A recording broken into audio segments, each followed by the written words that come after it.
দেখতে পাচ্ছ কুমড়ো পাতা, লাউ পাতা, এগুলোর মধ্যে একদিকে আছে সর্ষে, একদিকে আছে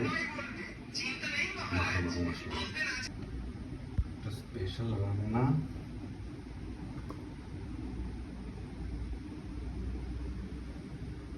এটা লাউ পাতা, কুমড়ো পাতা দুটো দিয়েই করা যায়। ফ্রাই করবো। এই ভাত হচ্ছে, ভাতের মধ্যে ঢুকিয়ে দেবো। এদিকে সর্ষেও হচ্ছে, ওটা ফ্রাই করবো আর কি। তো এখন এটার ভেতরে মাছ আছে, মশলা আছে, এটা এই ভাতের ভেতরে ঢুকে যাবে। একটু গ্যাপ করে নিতে হবে হাতা দিয়ে, তারপর এটা ঢুকিয়ে দিতে হবে।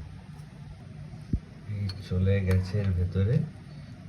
এবার একটু ঢেকে দিই। এটা তুমি হাঁড়িতে করলে বেস্ট হয়, হাঁড়ির মধ্যে অনেকটা স্পেস পাওয়া যায় আর কি।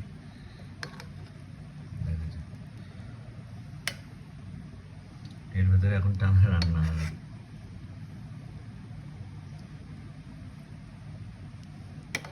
আই থিঙ্ক কভার হয়ে গেছে অনেকটা।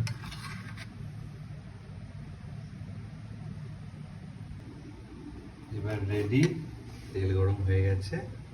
এবার তেলে হালকা করে এটা ছেড়ে দিতে হবে।